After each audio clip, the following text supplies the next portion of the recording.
Welcome. These will be my thoughts on X-Men 97, Season 2, Episode 4, Rise of Apocalypse, Part 2. The episode is rated TV-14, so this video there will be spoilers for the show and the original 1990s Saturday morning X-Men cartoon, up to and including this episode, but not for any of the episodes that, came out after this one. I forget if it's possible at least one of them had already aired on the same day as this. I haven't watched past this one yet. And another episode that I absolutely loved. So I think we're pretty much just gonna dive right in and try to do it chronologically. So yeah,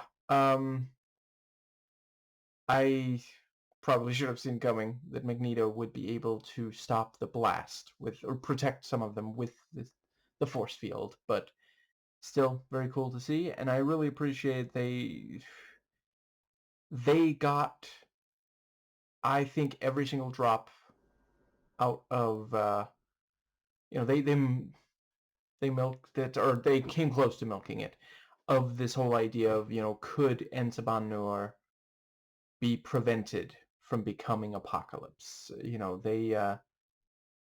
I kept hoping against hope that it would turn out, but yeah, and they do manage to convince him to work with them a little longer, and yeah, this idea that this was foretold. It had to be like, time travel paradox, basically. They went back in time thinking they could stop him and actually accidentally make him instead. And yeah, I did want to briefly note, I have no idea why I didn't call out, but obviously, the whole, survival of the fittest, as I want to say Ball was the one who said it, that is, of course, also what Apocalypse has expressed up to this point. And so that's where he got it. And I think the very next thing after those exchanges is the professor mind probing Ensabanur, and yeah, really, like, we understand why he turned out the way he did. Abandoned by his mother and sold into slavery, and yeah. And later in the episode, he says this way he will never, what was it, never be powerless, never feel pain again, something along those lines, and that is, yeah, this is where that kind of thinking leads, I'm not saying to anyone that they should not want to be free of pain, but we have to get to a place where as many people as at all possible, especially the least fortunate, have things as good as possible. One of the big problems with Apocalypse is how much he focuses on himself. He thinks that he's acting like he's the only person who's ever suffered, or whose suffering is the only one that matters, and that leads to who he becomes. And yeah, so they are talking about a vote. I love that Beast brings up, well, democracy is several thousand years away, but let's vote. And then, Magneto smashes the thing with his powers. And it's like, you wanted a vote? I voted. Close. You vetoed. But I understand the confusion. It's a very simple anagram. And yeah, very, very cool seeing the temple, which of course turns out to be the ship. And the way that there's also a block there. And yeah, the exchange between them. And tell me I'm not the only person who felt like the kind of mischievous voice that, yeah, I mean, by the end of this episode, it's clear. It's Kang, Once again, I have no clue how I forgot, because, like, there was the line about, Conqueror in the episode before this one, and I was sitting there watching it thinking, that's Kang, that's awesome. And then I completely forgot to mention it in the video. But of course, if you read enough comic books, you already know that there is. I forget if that's Ramatut, but there is at least one of these pharaohs that are a variant of Cain. So it wasn't the biggest surprise ever, of course, but it was very cool to see because he was hinted at hinted at. He was established, although not named, in the original 90s show, and that's what I'm thinking. The voice, the mischievous voice here, I mean, I'm not saying it's 100% the same, but certainly the way he talk, not the voice itself, but like the cadence and such, really reminded me of the I forget what he's called, but the one who, he's got a similar voice to Mojo actually in the original animated, and he is like teasing, but also sort of teaching.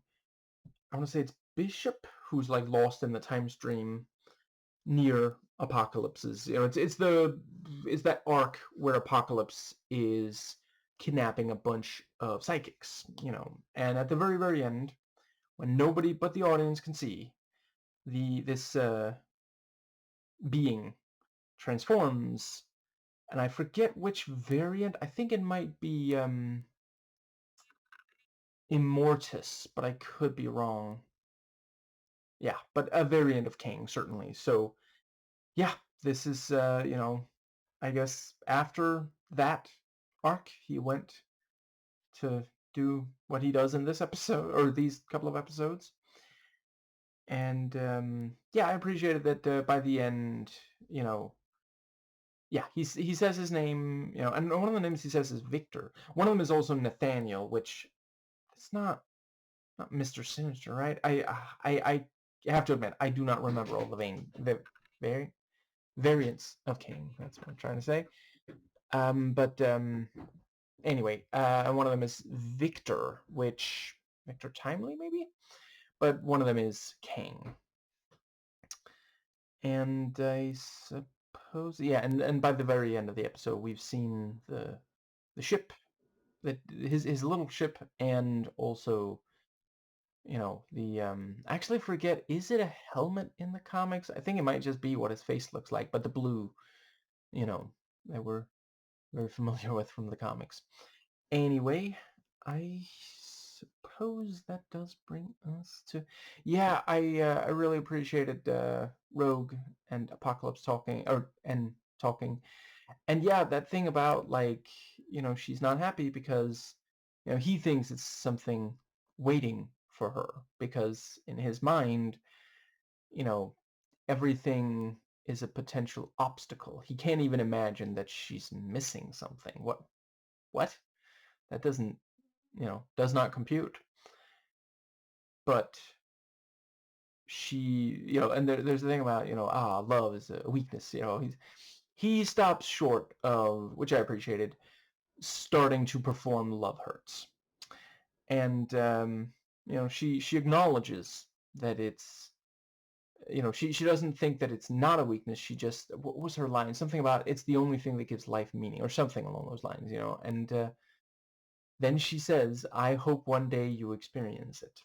And that's just the thing, like maybe that, and once again, I'm not saying, oh, why didn't that person just love, but yeah, that is again, without any love in you, you can really go to a very dark place.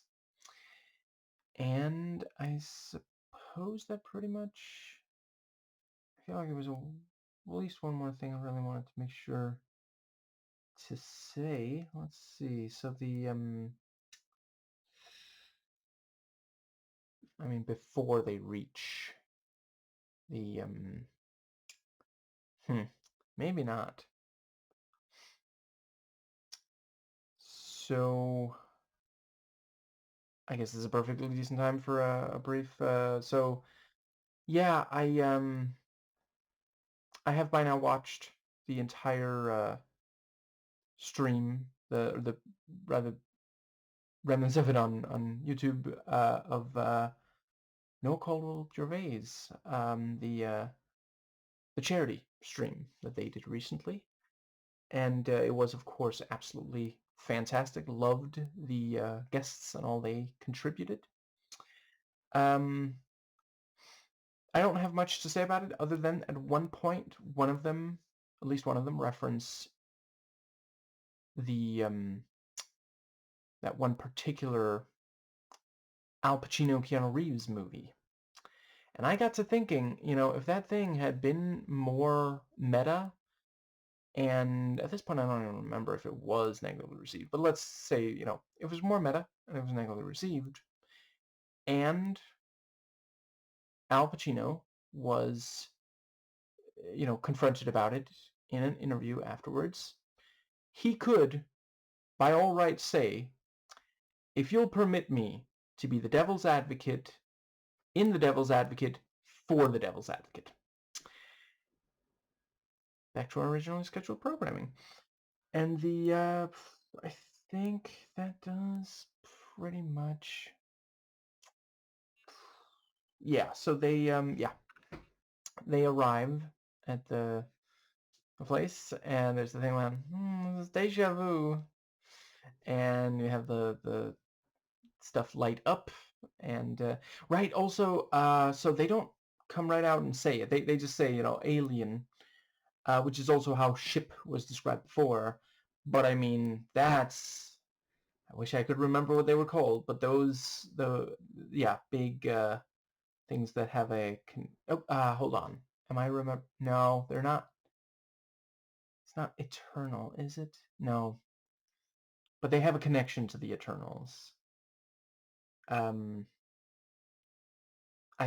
forget at this point what they're called, but yeah, that is really cool, and yeah, they would indeed be powerful enough to accomplish everything we've seen Apocalypse's tech be able to. And the thing about, they're throwing stones in the water. They're seeing the ripples. Yeah, once again, because they would. I forget if this is how. It's been so long since I read those comics, but I wouldn't rule out that this is accurate. But maybe it's changed because they were just like, hey, they have a very similar philosophy here. But yeah, this is how they would react. Or one of them at least would react if they came into direct contact with Ensaba Noir. And I suppose, comparatively to, like, I don't know that they would necessarily be on board with Kang and the Conquering, But from what I recall, at least from, my exposure to them, they are all about, let's see what happens. Yeah. And, oh, and I love the bit with, now who's a god and who's an insect. But yeah, Beast realizes what this is, and yeah, unfortunately, by the time it's all, I think if they hadn't been so split up, they might have had a better chance. They would have had at least a little bit of a head start, but we can also understand why they had to. And it was really cool that inside there actually is, like, not only is Apocalypse in there, but so's Charles and Magneto. Just, yeah. And another amazing fight. And yeah, the fact that Beast manages to fix the time machine, and then you know there's the thing about, like, well, maybe we should stay until we've stopped Apocalypse, and then Magneto, he's just really, really against the idea of anyone but him deciding when they travel in time, I guess. Seriously though, that was a great, because, like, yeah, he feels like this, he has the line about, you're not going to die cleaning up my mess. And yeah, I really appreciate, like, this entire continuity, this show and the original series really, really gets Magneto. I love how much, like, he's a character who really hasn't been done dirty in an adaptation that I've seen. The movies also really mostly get him. So that's, yeah, for all the things those live action movies get wrong.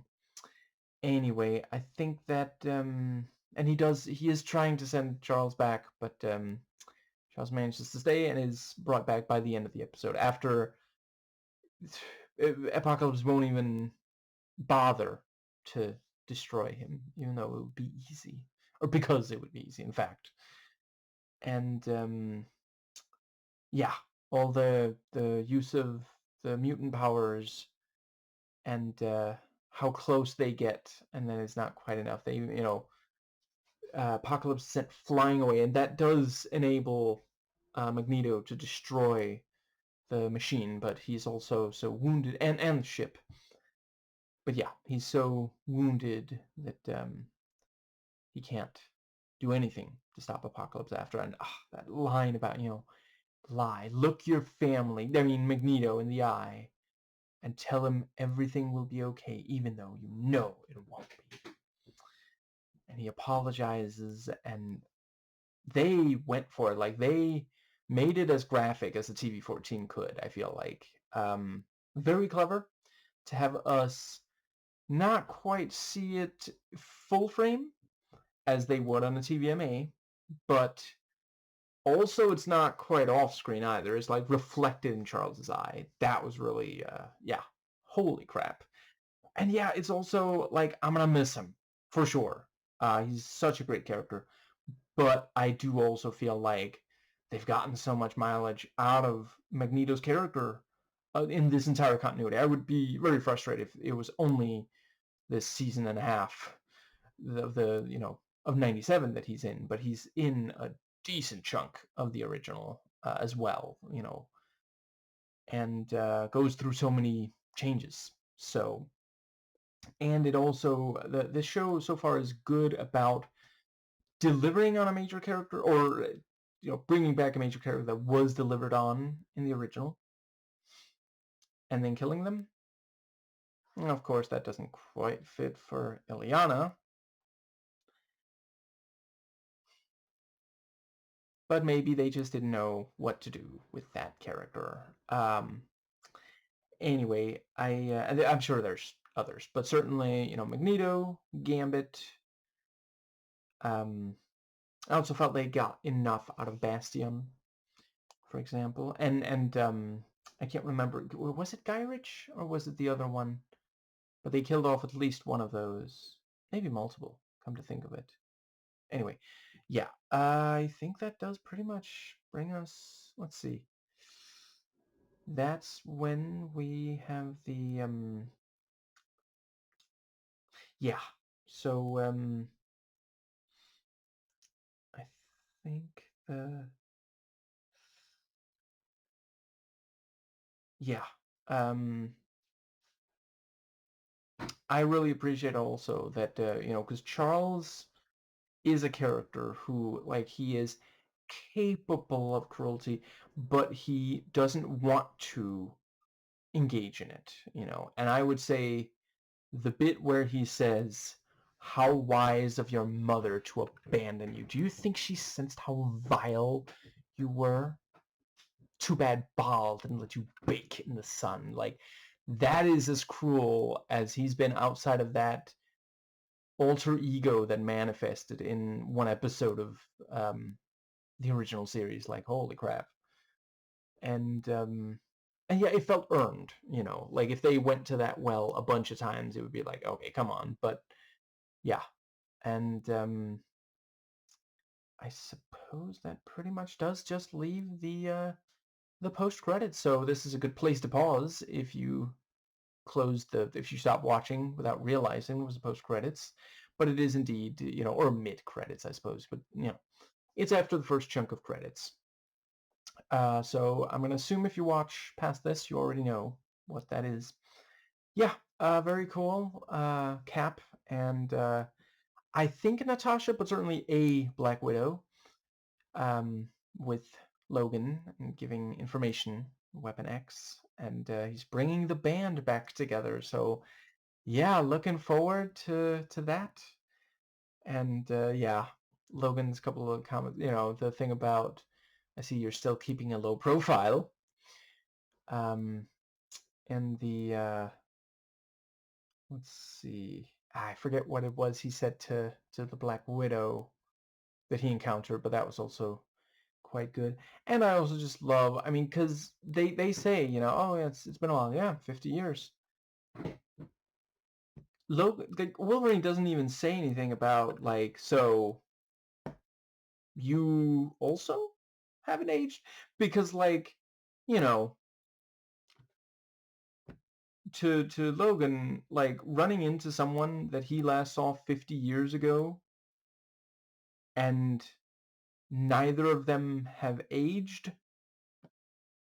I mean, to you or I, that might be the most important day in your life. But to Logan, it was Tuesday.